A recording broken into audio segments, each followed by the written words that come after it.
Ben Jenkins travels the world, taking the time to listen. Now it's your chance to listen in with Ben Jenkins.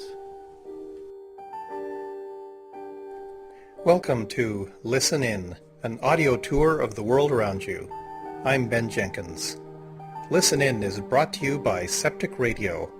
You will find this and other fine podcasts by subscribing at septicradio.com. In the last episode, we heard about the Owl and Panther Project. Their program manager, Marge Pellegrino, told us how they use art to help with serious problems that refugee families can have when parents were tortured in their home countries. After fleeing to the U.S., they wanted a way for their children to recover from the experience. Today, we will hear more about the children of torture survivors and how groups like Owl and Panther help. First of all, where do they come from? They come from all over the world. Some of our early families, some of the kids were born here of Central American parents. But now our group tends to be coming from Iraq, Afghanistan. We've had a family from Afghanistan in the last year. We're also getting the newest influx of refugees from to Tucson, are groups from Nepal and Bhutan. Our clients are referred to us from resettlement agencies. So a resettlement agency will be working with a family, and when it's discovered that there is some kind of traumatic element to the dislocation, to their resettlement, then the family will be referred to us if we have room for them. People come from refugee camps. They might come, the Iraqis, there's more of a history of their having been in their own apartments in Jordan. We've heard all different kinds of ways that the Iraqis have come here, not necessarily through refugee camps. So it seems like the Nepali group were in refugee camps for a really long time. And so those families are particularly grateful for any kind of attention. The folks from Bhutan have actually been exiled from Nepal. So it's really interesting. You ask, the kids might say, we were in a refugee camp in Bhutan. It's interesting. We've also got kids who've come from refugee camps in Kenya who are Somali Bantus. And again, because their experience was in a refugee camp, it's very different. They come here very differently. You don't play musical chairs with those kids because any games that deal with the scarcity brings up unpleasant things for them. So we don't play musical chairs. When torture survivors brought their children to the group for some help, they started with simple exercises for the children and also for the parents. Some of the parents have actually been over the years, some of the parents have been part of the project, and they've written poetry as well. And this project began through refugee parents saying, we're worried for our kids. They are at risk, more at risk, for gang violence and for drug use. And it was the parents who said, we're worried for our kids. We want to give them experiences that will make them stronger and give them a stronger center. So it was really the parents who sought this out. Some of our parents will go, why do you want to do this? And we actually have to have a translator come in and say why it is we want to work with their kids, what it is about the project that will matter, that'll help their kids with school. And we've had kids tell us that they know that they're getting better scores at school on standardized tests, but also they're better writers. They're more confident. They can present in front of groups. They have this inner confidence that they feel that they wouldn't have had without this long-term experience in the project. Well, on Tuesday nights, what we do is we share a meal together. We've got wonderful volunteers, some of whom will cook for us, and we'll break bread. Then we'll set up an experience. One that was particularly successful this year is everybody got a rock, but nobody could see what the rock was. And the kids had to write a really good description of the rock in English or their own language and then translate it into English. And then we put all the rocks out onto a compass point, and the kids read their description and everybody else had to guess which rock was theirs. And if we guessed, they got to keep the rock. So it was a real motivator to really put down on paper. Owl and Panther uses art to help the children recover and succeed. As you heard, they use writing, but they also use poetry and even comic books. So we want them to be really comfortable with the language. We want them to feel safe. We want to give them a chance to express themselves, whether it's through art or drumming. We've done, this year we did ceramics. It's been a wonderful situation. We also worked a year before that with Columbia University's comic book project. And the kids created a comic book about what it is to be a refugee so that they could educate not only our community, and that's part of our goal, is to educate the community about refugees.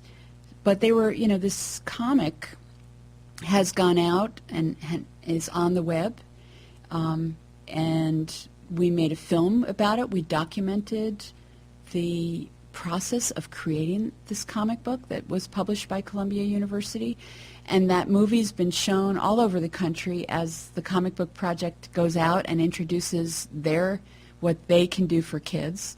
We have an anthology of poetry that's really powerful that was helped to be funded by the Hopi Foundation and the Pima County Public Library.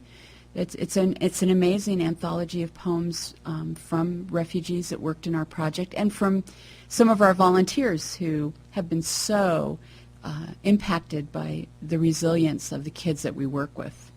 They managed to serve a good number of refugees. Probably 75 to 80 have been through the program. And I think right now we're about 20 that we serve on a pretty regular basis this year, and which doesn't sound like many, but it's a lot. The group can't be too big, because if you get too big, then there's nothing. It's not as meaningful. So we need to keep it. There are more people on our waiting list who we're not really able to serve, but the people who we are able to serve, we just really go. We want them to have a quality experience, so the group just can't get too large. Their community partners are a key. Well, over the years, we had Every Voice in Action, which is a fabulous organization here in town, who granted us for our digital story project. So we were able to get cameras and computers, and we got to work with Josh Schachner to make some really powerful digital stories. We've worked with Arts Reach, who got us the training for the comic book project. We have been funded in the past with the Arizona Commission on the Arts. We have worked in conjunction with the Pima County Public Library. They funded the work the first 2 years that I worked with them. And we're now doing a project on Thursdays at Woods Library where we are a partner, working with bringing refugee kids together with mainstream kids in a mentoring project.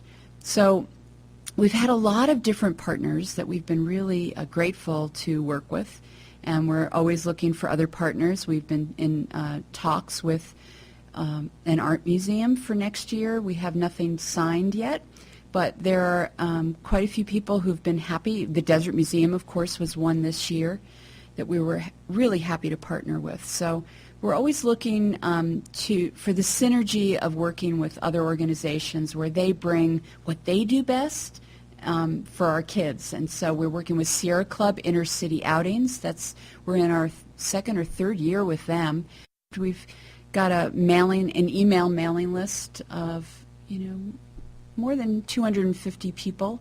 We had a fabulous project with the Desert Museum this year.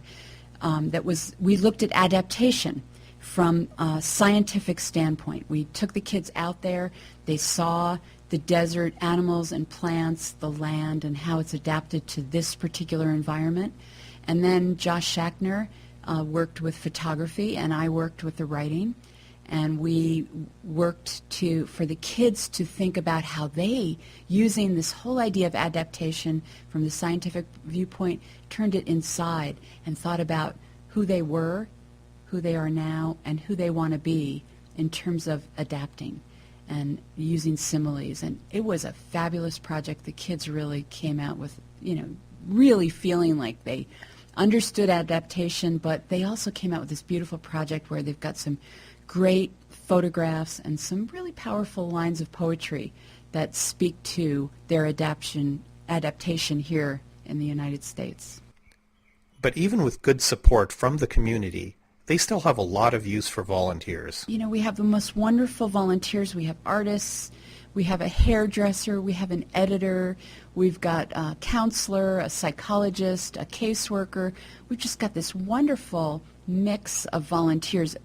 We've had U of A students this year, a City High student volunteering for us, but it's transporting people, it's finding the right people to volunteer, people that we can really trust and count on, because the kids, that's part of their healing too, is that here they've got a volunteer who's committed to them and who they can count on to come and get them and bring them on Tuesday nights, and they can count on the relationship that they build with their, so the right people are just really critical to the work that we do. If you are interested in refugee problems, Marge has a message for motivated people, not only to support Owl and Panther, but other groups too. Well, I would invite them to visit our website, owlandpanther.org, and touch base with me. It may be that, we could use someone to help us on a Saturday outing on Sierra Club. They could, besides donating, they could donate directly. And we're not the only group that serves refugees, certainly. All the resettlement agencies that are out there. And then there are groups like TARC who are actually the refugees themselves getting together to help themselves.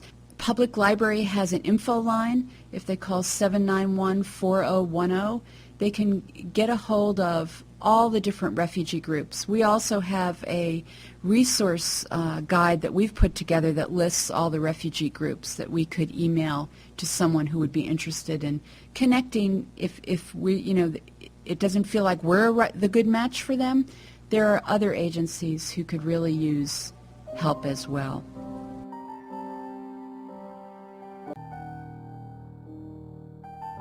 To close this episode, we will hear back from Marge Pellegrino. She wanted to share one exercise she did with some children and what they produced. When our group was primarily Central American, we watched a film called If the Mango Tree Could Speak, and it was a really powerful film, and it followed kids who were unable to leave Central America when the wars were at their height. And when we were done watching this film, each participant wrote their own poem and then donated the strongest line of the poem to this collaborative poem. And we laid out those lines on the floor and we moved them around.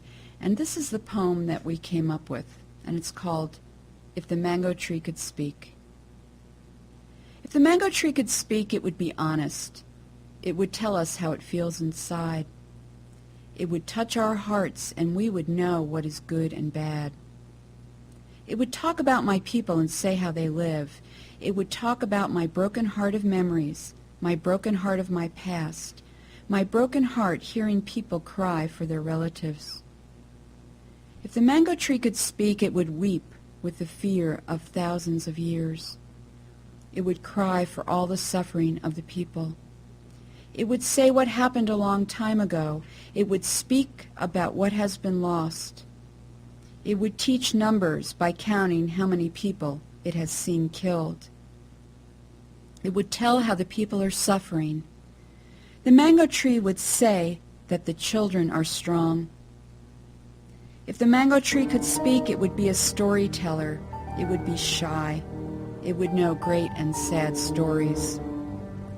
If the mango tree could speak, it would say that the people are beautiful and that they have love to give. It would say, help the poor people. It would sing, hope lives on, peace can come. Wave its banner in my eyes. Wave its banner in my leaves. If the mango tree could speak, it would say, please don't cut me. It would say, I love you. The mango tree would tell the truth. Thanks to the Human Rights Report for their 2002 story and Marge Pellegrino. For more information about the Owl and Panther Project, visit owlandpanther.org or write to owlandpanther@gmail.com. Owl and Panther is all one word. Marge also encourages people in Tucson, Arizona to call the Pima County Public Library info line at 520-791-4010. Music for this episode comes from Kevin MacLeod.